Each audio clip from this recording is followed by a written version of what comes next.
नमस्कार प्रिय दर्शकों, स्वागत है आप सभी का हमारे YouTube चैनल आखिरी रास्ता में। तो मीन राशि वालों, इसमें माह के खत्म होने से पहले चुपचाप यह छोटी सी अपने घर ले आना, फिर आपको प्यार, पैसा, शोहरत, दौलत, सम्मान सब कुछ मिलेगा। लेकिन अगर यह वीडियो नजरअंदाज कर दी तो आप बाद में पछताते रहोगे।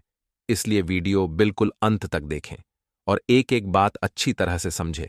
सबसे पहले, सच्चे सनातनी हिंदू, इस वीडियो को लाइक करके कमेंट बॉक्स में जय सिया राम जरूर लिखें। दोस्तों, आज के कलयुग के दौर में समस्याएं सभी के जीवन का हिस्सा है, लेकिन सनातन संस्कृति में कई शास्त्र हमें कुछ ऐसी चीजों के बारे में बताते हैं जो आपकी फूटी किस्मत में चार चांद लगा सकते हैं। और सबसे पहले नंबर पर आती है दोस्तों, वह चीज जिसका नाम है लघु नारियल, जिसे आपको अपने घर में रखना चाहिए। लेकिन आप में से कई लोग ये नहीं जानते होंगे आखिर ये लघु नारियल क्या होता है। दोस्तों, लघु नारियल वास्तव में बहुत शुभ माना जाता है, जो कि काफी छोटा सा एक नारियल होता है। जिन घरों में लघु लघु नारियल रखा जाता है वह धन की कभी कमी नहीं होती। साथ ही एकाक्षी नारियल आप अपने प्रतिष्ठान में धन रखने वाले स्थान पर भी रख देते हैं तो बहुत फायदा होता है। लघु नारियल एक धातु का छोटा सा नारियल होता है, जो कि किसी भी धातु का हो सकता है। आपको बस इसे अपने घर लाना है, क्योंकि श्रीफल काफी शुभ होता है। आपने देखा होगा, हम जब भी किसी नए या महत्वपूर्ण कार्य की शुरुआत करते हैं तो श्रीफल वाह पर बदा रह जाता है। ऐसे में जो एकाक्षी नारियल या लघु नारियल, जिसे कहते हैं धातु का छोटा सा नारियल, वास्तविकता में वह आपके लिए बहुत शुभ फलदायी हो सकता है। और इसे आप जरूर लाएं और अपने घर में मार्च की शुरुआत में ही रख लें। वास्तु के हिसाब से भी इसका बहुत अच्छा महत्व है और आपकी किस्मत बदलने में भी यह बहुत ज्यादा साथ देने वाला है। अगले नंबर पर दोस्तों, धातु का कछुआ। वैसे तो आप सभी लोगों के घर में धातु का कछुआ होगा, क्योंकि आज के जमाने में लोग घर की साज सज्जा के लिए भी इसे लाने लगे हैं। लेकिन लोग गलती कहां कर देते हैं? वह गलती कर देते हैं कि वह जो कछुआ लाते हैं वह प्लास्टिक का ले आते हैं, कांच का ले आते हैं। लेकिन वास्तु के अनुसार कछुआ धातु का होना चाहिए। उस घर में सुख समृद्धि का सदैव वास होता है। आपको एक बात पता होगी कि कछुए को भगवान विष्णु का अवतार माना जाता है। वही अगर आप धातु का कछुआ ले आए हैं और अगर आप इसके शुभ फल पाना चाहते हैं तो आप हमेशा इसे उत्तर दिशा में, घर की जो भी उत्तर दिशा हो वहीं पर इसे स्थापित करें। यह एक छोटी सी चीज आपकी जिंदगी में बहुत बड़े बदलाव ला सकती है, अगर आप इसका पूर्ण फल प्राप्त करना चाहते हैं।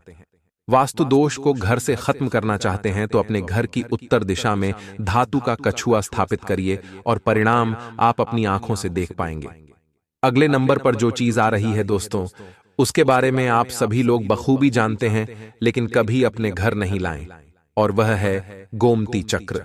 गोमती चक्र माता लक्ष्मी को बड्ढा प्रिय है। आप में से कई लोग इस बारे में नहीं जानते होंगे। गोमती नदी से निकलने के कारण इसे गोमती चक्र कहा जाता है। मान्यता है गोमती चक्र को घर में रखने से जो घर की नकारात्मकता होती है वह खत्म हो जाती है। घर में जो है सुख शांति का वास होने लगता है। आपको बता दें कि 11 गोमती चक्र को छोटे छोटे से आते हैं। 11 गोमती चक्र इकट्ठे करिए, एक लाल कपड़े में लपेट करके अपनी तिजोरी अपने धन रखने वाले स्थान पर रखिए। ऐसा करने से आपकी आर्थिक स्थिति में जबरदस्त सुधार देखने को मिलेगा। आपकी भी किस्मत पलट जाएगी और आप भी देखेंगे कि छोटा सा, इतना छोटा सा गोमती चक्र आपकी जिंदगी में कितने बड़े और जबरदस्त परिवर्तन लेकर के आया है। क्योंकि जिंदगी में हम छोटी छोटी चीजों को नजरअंदाज कर देते हैं, लेकिन जब हम वास्तु शास्त्र उठाकर देखेंगे तो हमें पता चलेगा कि वास्तु में छोटी छोटी चीजों के भी बड़े बड़े महत्व है। जैसे कि अभी तक हमने आपको बता दिया है धातु के कछुए के बारे में, लघु एकाक्षी धातु के नारियल के बारे में और गोमती चक्र के बारे में। लोग बड़ी बड़ी चीजों में फेरबदल करने की सोचते हैं, लेकिन अगर ये छोटी छोटी चीजें वह अपने घर लेकर आ जाए तो सोचिए परिवर्तन कितना शानदार हो सकता है। सोचिए कितनी जबरदस्त तरक्की उनकी हो सकती है। आगे वीडियो में इसी प्रकार की और 2-3 चीजें हैं जिनके बारे में तो आप जानते भी हैं, लेकिन उन्हें लेकर नहीं आते हैं। तो सवाल ये है, आखिर वो कौन सी चीजें हैं? तो जानने के लिए आपको वीडियो के साथ अंत तक बने रहना है। अगले नंबर पर आती है दोस्तों गौ माता की मूर्ति। अब आपने देखा होगा आज का जो शेड्यूल है सभी का बिजी है, व्यस्त जीवन जी रहे हैं। ऐसे में गौ पालन बड़ा मुश्किल हो गया है। हर कोई व्यक्ति अपने घर में गाय लाकर के नहीं पाल सकता, लेकिन गौ माता तो घर में होनी चाहिए। इससे माता लक्ष्मी का आगमन आपके घर में होता है तो आप एक गाय की मूर्ति लेकर आ सकते हैं। अब इस मूर्ति में कोई छूट नहीं है, आप कैसे भी ला सकते हैं।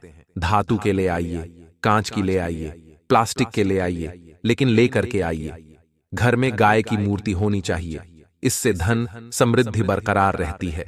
अगर आप तांबे की लाएंगे तो बहुत ज्यादा अच्छा रहेगा।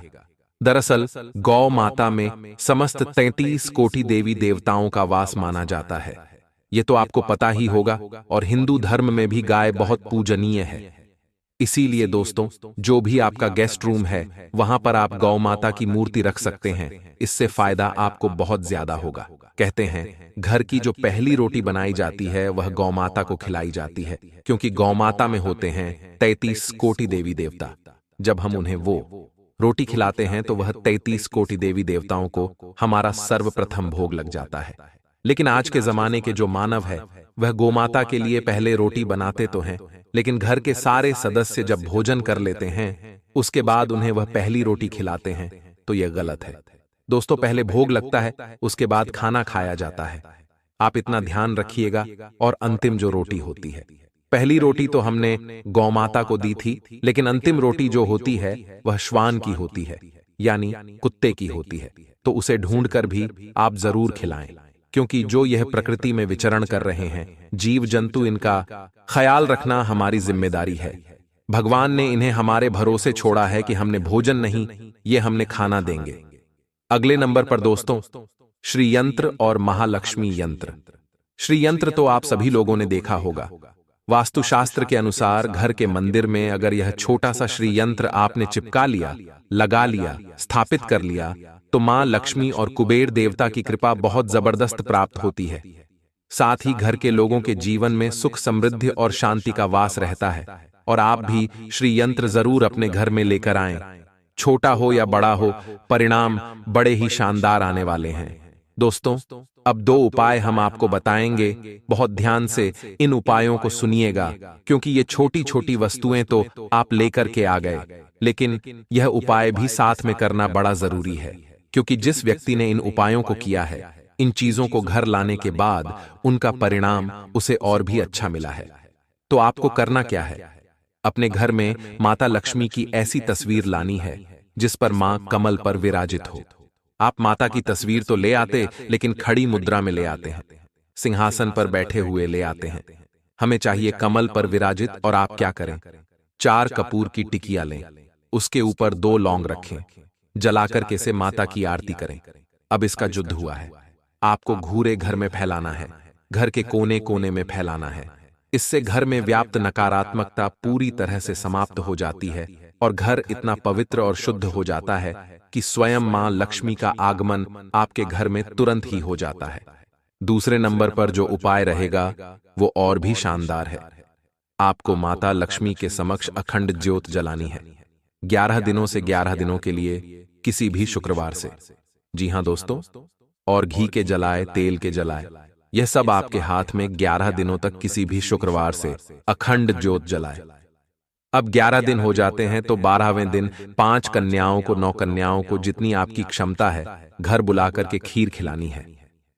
संभव हो, आपके लिए क्षमता हो, आपकी तो भोजन भी करा सकते हैं। बहुत अच्छे। ये 2 उपाय है। अगर आपने किया तो आपकी भी तिजोरी कभी खाली नहीं रहेगी। पैसा हो, प्यार हो, धन दौलत हो या किसी प्रकार की अन्य कमी हो, उसकी आपूर्ति आपके जीवन में जरूर हो जाएगी और किस्मत आपका साथ देने लगेगी। आज के वीडियो में हमने बात की एक ऐसी छोटी सी चीज के बारे में जो अगर आपने अपने घर में रख ली तो आपका काम पक्का हो जाएगा। अब दोस्तों, हमने ये सारी चीज अपने घर में रखी, लेकिन सब कुछ करने के बावजूद भी अगर आपके कर्म सही नहीं रहेंगे तो भी हमारे जीवन में अच्छे दिन नहीं आ पाएंगे। इसलिए आगे वीडियो और गंभीर होने वाली है। आपके लिए देखना बहुत जरूरी है, क्योंकि आपके कुछ विशेष कर्म, कुछ खास गलतियों के बारे में आगे हम आपको बताने वाले हैं, जिसका जानना आपके लिए बेहतर जरूरी है।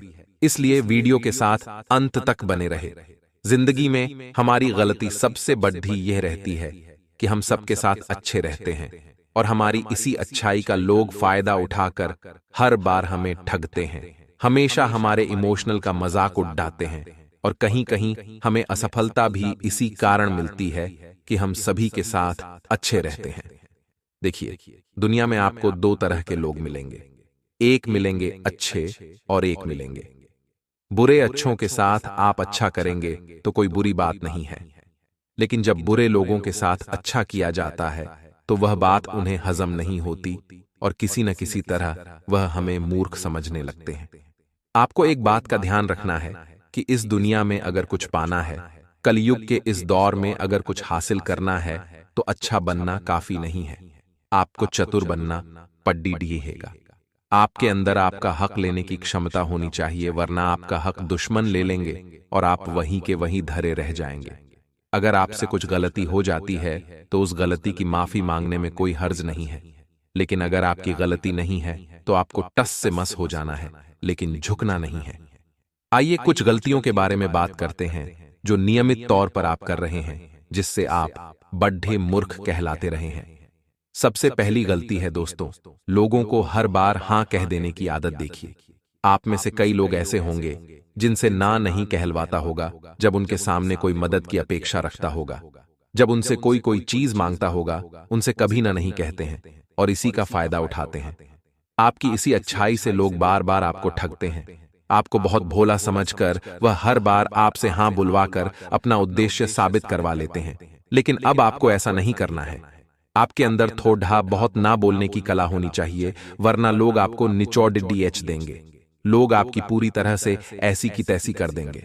आपको समझना होगा कि हर परिस्थिति में हां बोलना सही नहीं होता। इससे मेरा ही नुकसान होता है और मैं बाद में खुद को ही कोसता हूं कि मैंने यार हां क्यों बोला। तो सबसे पहले तो गलती करना छोड़िए, वरना आपसे बद्धा मूर्ख इंसान कोई नहीं होगा। आप लोगों को ना जरूर करिए। एक दूसरी आदत और आपकी बहुत ही बेकार है। बहुत सारे लोगों के घर में ऐसा अक्सर देखने को मिलता है कि शाम सुबह के जो बर्तन होते हैं वे लोग शाम के समय धोते नहीं हैं, बल्कि वह रात भर रसोई गैस में ही पड़े रहते हैं, रसोई घर में ही पड़े रहते हैं। आपको बता दें, जिन घरों में रात्रि तक बर्तन बिना धुले पड़े रहते हैं वहां पर माता लक्ष्मी का वास नहीं होता और रसोई घर का तो बहुत बड़ा महत्व होता है।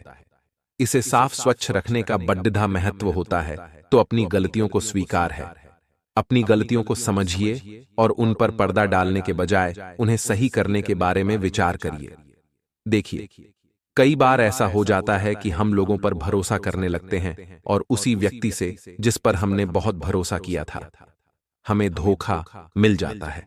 तो आपकी गलती है कि आपने अनजान लोगों पर भरोसा करने की नादानी करी, क्योंकि जिंदगी के मोड़ पर आपके माता पिता के अलावा कोई आपका नहीं है और न ही कोई आपके काम आएगा, चाहे फिर वह आपके सगे रिश्तेदार ही क्यों ना हो। देखिए, हाथी के दांत खाने के कुछ और होते हैं और दिखाने के कुछ और होते हैं, और ऐसे ही कई लोग हमारे आसपास होते हैं जो हमारे सामने हमारे बहुत तारीफें करते हैं, मीठे वचन बोलते हैं, हमारी हां में हां मिलाते हैं। हम उन्हें कुछ बताते तो बहुत बढ़िया, बहुत शानदार, हमें शाबाशी देते हैं। अब इनके ऐसे रवैये से हम भी बहुत खुश हो जाते हैं। हमें ऐसा लगता है यार ये तो हमें इतना सपोर्ट कर रहे हैं, ये हमारे अपने हैं, लेकिन आपकी पीठ पीछे क्या आपने इनका रूप देखा? ये आप ही के बारे में बुरा सोचते हैं, आप ही को गाली देते हैं, आपके लिए ही अपशब्द निकालते हैं और आप ही को गिराने की योजना बनाते हैं। ऐसे लोग जिनके खाने के दांत अलग दिखाने के अलग, वे हमारे किसी काम के नहीं होते। ये हर वक्त किसी न किसी को गिराने के बारे में सोचते हैं। खैर, अगर हमने किसी का बुरा नहीं किया है तो कोई हमारा बाल भी बांका नहीं कर सकता, वो बात अलग है, लेकिन संभल कर रहना, सतर्क रहना हमारी जिम्मेदारी है। देखिए, आने वाले कुछ दिनों में, या यूं कहें तो जुलाई के अंतिम बचे कुछ दिनों में, हमें इस तरह का बर्ताव नहीं करना है कि लोग हमसे जुड़ना पसंद न करें। दो तरह के लोग होते हैं जो अपनी पीठ, एक वह होता है जो अपनी मीठी वाणी से लोगों का दिल जीत लेता है, हर कोई उसकी तारीफ करता है और हर कोई उसके साथ जुड़ना चाहता है। और दूसरा, एक वह होता है जो हर वक्त अपने बोली में घमंड को दर्शाता है। जब वह बोलता है तो अकड़ वाला स्वभाव अलग दिख जाता है, जिससे लोगों को अंदर ही अंदर लगता है कि यह व्यक्ति बात करने लायक नहीं है और लोग आगे उसके साथ व्यवहार रखना पसंद नहीं करते हैं। तो अपने व्यवहार को यहां पर अगर जीवन में आगे बढ़ना है तो सही रखना ही होगा, और जीवन में संगति भी बहुत मायने रखती है। दोस्तों, हमने तो आपको पहले ही कहा था, आपसे बड़ा मूर्ख इंसान कोई नहीं है अगर आप बार बार गलत लोगों का संग कर रहे हैं। जी हां, तो अगर आप गलत लोगों के साथ रहते हैं तो ये लोग आपको कुछ भी आदत डाल सकते हैं। आपको धूम्रपान की आदत डाल सकते हैं, आपको आवारागर्दी की आदत डाल सकते हैं, या आपको फालतू की शर्मनाक हरकतें करने वाली आदत डाल सकते हैं, जिससे कुछ नहीं होगा। केवल और केवल आपके माता पिता का सिर शर्म से झुकेगा। हमें ऐसे संघ से नहीं, ऐसे संघ से हमें बचना है, और ऐसे संघ का हमें चुनाव करना है जो अपने लक्ष्य की ओर अग्रसर हो, जिनके अंदर काबिलियत हो, जुनून हो अपने लक्ष्य को पाने की। जब हम उनके साथ रहेंगे तभी हम शिखर तक पहुंच पाएंगे। ऐसे गलत लोगों का संघ करके आपसे बड़ा मूर्ख और कोई नहीं होगा। आने वाले जुलाई के अंतिम बचे दिनों में आपको हमेशा सत्य का ही सहारा लेना है। देखिए, बहुत सारे लोगों की आदत होती है कि वे बात बात पर झूठ बोलते हैं। झूठ उनकी रग रग में समाया होता है। उन्हें अगर किसी परिस्थिति से निकलना है तो उन्हें पता है कि मैं झूठ ही बोलूंगा और झूठ बोलकर मैं निकल जाऊंगा। तो यह आपकी बहुत गलत आदत है। यह आदत आपके लिए भी मुसीबतें खड़ी कर सकती है। यह आदत आपके लिए बिल्कुल अच्छी नहीं है। हमारी तो आपसे खास दरख्वास्त है, इस तरह की बेकार आदतों से दूर रहिए। एक बार सत्य बोलिए, फिर चाहे परेशानी आएगी, लेकिन एक बार की रहेगी और आगे आपका मामला क्लियर हो जाएगा। जबकि झूठ में आप एक झूठ को छुपाने के लिए 100 और झूठ बोलेंगे, और इसी तरह झूठ का सिलसिला कायम रहेगा। परंतु एक दिन तो सच सबके सामने आने ही वाला है। जी हां दोस्तों, एक दो उपाय हम आपको बता देते हैं लाल किताब के, ताकि जिंदगी में आपका कोई बाल बांका नहीं कर सके। तो आपको हनुमान जी के दोनों उपाय करने ही करने हैं। सबसे पहला उपाय, जो बहुत शानदार है, बहुत असरदार है, वह उपाय है दोस्तों, आपको मंगलवार के दिन हनुमान जी महाराज को गुलाब की माला और केवड़े का इत्र चढ़ाना है। लाल किताब में बताया गया यह जाना माना उपाय है। अगर आपने यह कर लिया तो काफी सरलता से आप हनुमान जी की कृपा प्राप्त कर सकते हैं। फिर दुश्मन आपको टच भी नहीं कर पाएंगे। अगले नंबर पर एक और शानदार, एक और खास उपाय है। आपको 11 पत्ते लेने हैं। आप बरगद के पेड़ के पत्ते भी ले सकते हैं और पीपल के पेड़ के पत्ते भी ले सकते हैं। आप चाहे तो तुलसी माता के पत्ते भी ले सकते हैं, लेकिन ये पत्ते फ्रेश होने चाहिए, कटे फटे या बहुत पुराने नहीं होने चाहिए, ताजे होने चाहिए। दूसरा, इन्हें आप अच्छे से धो लीजिए। बाद में एक एक पत्ते पर आपको प्रभु श्री राम का नाम लिखना है। इनकी 11 पत्तों की एक माला बना करके नजदीक के हनुमान जी के मंदिर में इस माला को उन्हें चढ़ा देना है। यकीन मानिए, आपके बुरे से बुरे आपदा, बुरी से बुरी बला आपके ऊपर क्यों ना हो, वह हट जाएगी।